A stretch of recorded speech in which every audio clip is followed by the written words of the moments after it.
ہماری کل کی نشست کے بعض موضوعات سے متعلق ہے، اور دوسرا حصہ اسلامی بینکاری کے ضمن میں جو ممکنہ اساسات ہیں ان کی توضیح اور تفصیل پر مشتمل ہے۔ کل کی جو گفتگو یہاں پر ہوئی، آخری گفتگو میں صدر مجلس محترم ڈاکٹر اسرار احمد صاحب نے ایک بات کی طرف اشارہ کیا، اور وہ بات اصلاً جو رودات بیان کی تھی جناب جسٹس وجیہ الدین احمد صاحب نے، کہ کس طریقے سے ایک جنگ لڑی گئی قانونی سطح پر، ادارتی سطح پر، اور بہت محنتیں ہوئیں، بہت سا کام جو ہے وہ کیا گیا، معاملات آگے بڑھے، لیکن چونکہ اس ضمن میں ارباب حل وقت کا ارادہ اور نیت درست نہیں تھی، یا اسے اگر میں یوں کہوں کہ وہ اس بات کی، اس معاملے کی نزاکت سے پوری طرح آگاہ نہیں تھے، اس لیے بالآخر کیا ہوا کہ وہ تمام 20-30 سال کی محنت اور جد و جہد کو بالآخر ایک ہی گویا فیصلے کے ذریعے سے زمین تک پہنچا دیا گیا۔ اس بات پر صدر مجلس نے ایک کمنٹ کیا تھا، اور وہ کمنٹ جو ہے وہ نوٹ کرنے کے قابل ہے۔ کمنٹ یہ ہے کہ حقیقی اور واقعی تبدیلی ایک اسلامی انقلاب، ہمگیر اسلامی انقلاب کے بغیر ممکن نہیں۔ اگر ہم چاہتے ہیں، ہم سمجھتے ہیں کہ اس ملک میں اسلام کا نظام رائج ہو، اسلامی شریعت جو ہے وہ بالادست ہو، تو اس کے لیے لازم ہے کہ ایک انقلاب کی تیاری کی جائے۔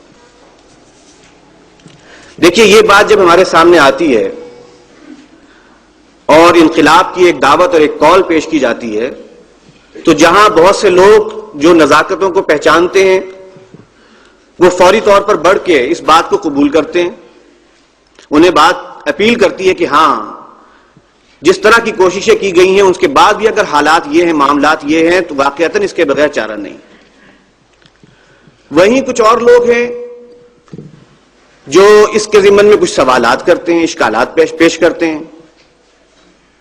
ثابت کرنے کی کوشش کرتے ہیں کہ آپ کے اس کام میں، آپ کی اس پیغام میں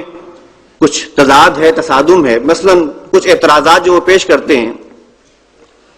ایک اعتراض عام طور پر جو ہے وہ کیا جاتا ہے، اور مجھ سے بھی لوگ کہتے ہیں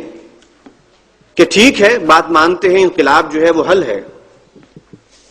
لیکن وہ انقلاب ہے کہاں، اس کے آثار کہاں ہیں، اس کے لیے وہ محنت اور جد و جہد کہاں ہے، نظر نہیں آ رہی۔ اور اگر وہ انقلاب کوئی ایسا ہے، اس کی جزیات کیا ہیں، کیا معاملات جو ہیں وہ اس وقت آج سے فرق ہوں گے، کس انداز سے بات جو ہے وہ چل رہی ہوگی، یہ ایک بہت ہی سوال ہے جو کہ لوگ باقاعدہ ایک جینوئن سوال کے طور پر پیش کرتے ہیں۔ دوسرا سوال یا دوسرا اشکال جو سامنے لایا جاتا ہے وہ یہ ہے کہ ہمارے پاس کتاب اللہ موجود ہے، ہمارے پاس سنت رسول صلی اللہ علیہ وسلم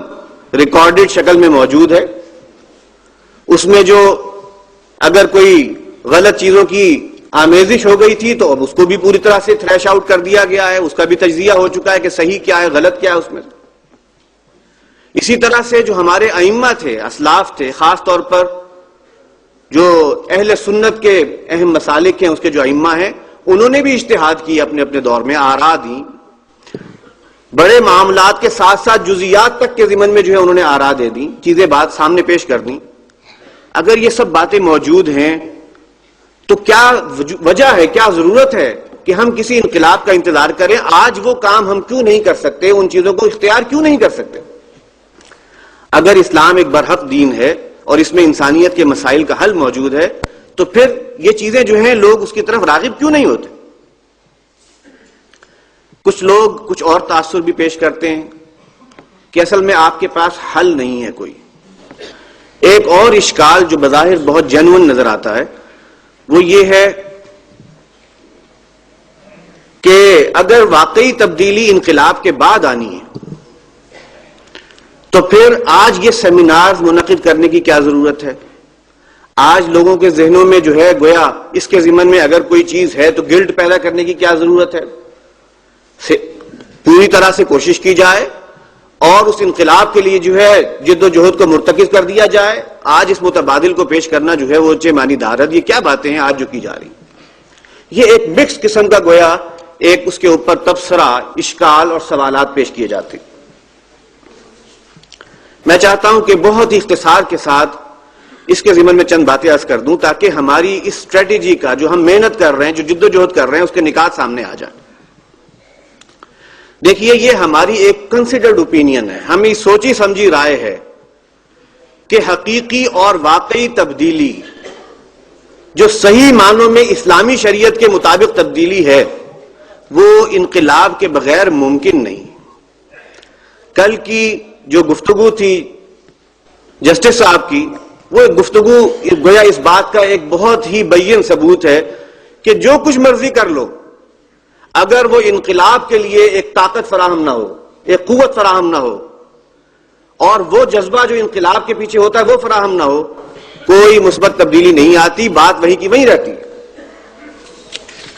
درست ہے کہ آج انقلاب کے آثار کہیں نظر نہیں آ رہے، لیکن یہ بات سوچ لیجئے کہ ہم اگر اس بات کا دعویٰ کر رہے ہیں تو بحمد اللہ اس انقلاب کے لیے اپنی جد و جہد کو جاری رکھتے ہوئے کر رہے ہیں. اسے ہم اپنا دینی فریضہ سمجھتے ہوئے کر رہے ہیں، اور اسے ختم نبوت اور تکمیل رسالت کا ایک تقاضا سمجھتے ہوئے کر رہے ہیں. لہذا وہ کام، وہ جد و جہد ہماری جاری ہے. ہاں، اس کے ساتھ یہ چیزیں جو ہیں وہ کیوں کی جاتی ہیں، اس کی وجوہات ہیں. دیکھیے، انقلاب کے بعد ہم کون سا نظام قائم کریں گے، یہ نہیں ہے کہ وہ کوئی بہت ہی اجنبی نظام ہوگا، کوئی ایسا جو ہے نظام ہوگا جس میں کوئی معصیت نہیں ہوگی، کوئی جرم نہیں ہوگا، یا یہ ہے کہ بالکل ہم آج سے جو ہے پہیے کو پیچھے لوٹا دیں گے سارے سلسلے کو، اور آج سے 1400 سال پہلے کا کوئی نظام جو ہے ایسا جس میں کہ آج کی جو ڈیولپمنٹس ہیں وہ نہیں ہوں گی. ایسے کسی نظام کی ہم بات نہیں کر رہے. ہم وہی قرآن و سنت کا نظام جو موجود ہے، اور وہی ائمہ جو ہمارے گزرے ہیں اور انہوں نے جو اجتہاد کیے ہیں اور جو گویا ہمارے سامنے حل پیش کیے ہیں مسائل کے، انہی باتوں کو گویا انقلاب کے بعد انہی چیزوں کو جو ہے ہم انفورس کرنا چاہیں گے، جو کہ آج عملاً ممکن نہیں ہے. بہت ہی مختصر ایسی باتیں ہوں گی یا چند باتیں ایسی ہوں گی جس میں آپ یہ کہہ سکتے ہیں کہ ایک ایسا اجتہاد کرنا پڑے کہ جو بالکل نئے سرے سے ہو، جس میں پہلے سے کوئی بات کہیں سنی نہ گئی ہو. میں سوچ رہا تھا کہ کون سے معاملات ہو سکتے ہیں معاشیات کے ضمن میں کہ جن پر ایسا اجتہاد کرنے کی ضرورت پیش آئے جو اس سے پہلے نہ ہو. مثال کے طور پر ایک بات ذہن میں آئی، ایک صورت ذہن میں آئی کہ پیپر کرنسی ہے، الیکٹرانک منی ہے، یہ ایک نئی صورت نظر آتی ہے، اور اس کے بارے میں گویا ہم کہہ سکتے ہیں کہ بالکل جو دور تھا، ابتدائی دور تھا اسلام کا، اس میں کوئی خاص اس طرح کی چیز رائج نہیں تھی. سونے اور چاندی کے سکے تھے اور ان کے ساتھ جو ہے مسائل بتا دیے گئے، احکام الربا دے دیے گئے. سونے اور چاندی کے سکوں کو ختم نہیں کیا گیا، لیکن ان احکام کے مطابق جو ہے وہ ان کو پابند کر دیا گیا، ان کے لین دین کو پابند کر دیا گیا. لیکن پیپر کرنسی نہیں تھی. پیپر کرنسی آج ہے. تو کیا یہ کوئی نئی صورتحال ہے؟ بالکل. اور آپ کی دلچسپی کے لیے عرض کروں کہ اس بات پر جب میں نے غور کیا اور کچھ مطالعہ کیا کہ پیچھے ہمارے ائمہ میں سے کسی نے اس بارے میں کوئی بات کی ہے، تو چیز سامنے یہ آئی کہ امام مالک نے اس ضمن میں گفتگو کی ہوئی ہے. انہوں نے اس کے مسائل لکھے ہوئے کہ اگر کسی علاقے میں کسی جگہ پر سونے اور چاندی کی کرنسی نہ ہو، اس کی جگہ پر کوئی اور کرنسی ہو، فلوس ہو، کوئی چمڑا ہو، اسے کرنسی کے طور پر استعمال کیا جا رہا ہے، کوئی درخت کی چھال ہو اور اسے جو ہے کرنسی کے طور پر استعمال کیا جا رہا ہے، تو اس صورت میں جو ہے احکام الربا کیسے چلیں گے اور لین دین کیسے ہوگا؟ اور واقعہ یہ ہے کہ کئی معاملات میں انہوں نے اس کا جو ہے حق ادا کر دیا، اور ان چیزوں کو، ان اجتہادات کو استعمال کرتے ہوئے آج پیپر کرنسی کے بارے میں کوئی حکم دینا مشکل کام نہیں ہے. بہت ہی کوئی خاص معاملہ ہوگا جس پر کوئی نئی رائے لانی پڑے. لیکن یہ ہے کہ جس طریقے سے انہوں نے اس کے اوپر بحث کی ہے اور ابن قدامہ نے بحث کی ہے، اس سے تو اندازہ یہ ہوتا ہے کہ انہوں نے پوری طرح سے فورسی کر لیا تھا کہ کیا معاملہ ہوگا اگر اس قسم کی کوئی کرنسی رائج ہوگی. انقلاب کی صورت میں جو فوائد حاصل ہوں گے وہ کیا ہیں؟ دیکھیے، انقلاب، اسلامی انقلاب کا مطلب ہے ایسے حالات کہ جس میں شریعت کی مکمل بالادستی ہو، کوئی اف اینڈ بٹ کا امکان نہ ہو. آج ہمارے لیے کیا ہوتا ہے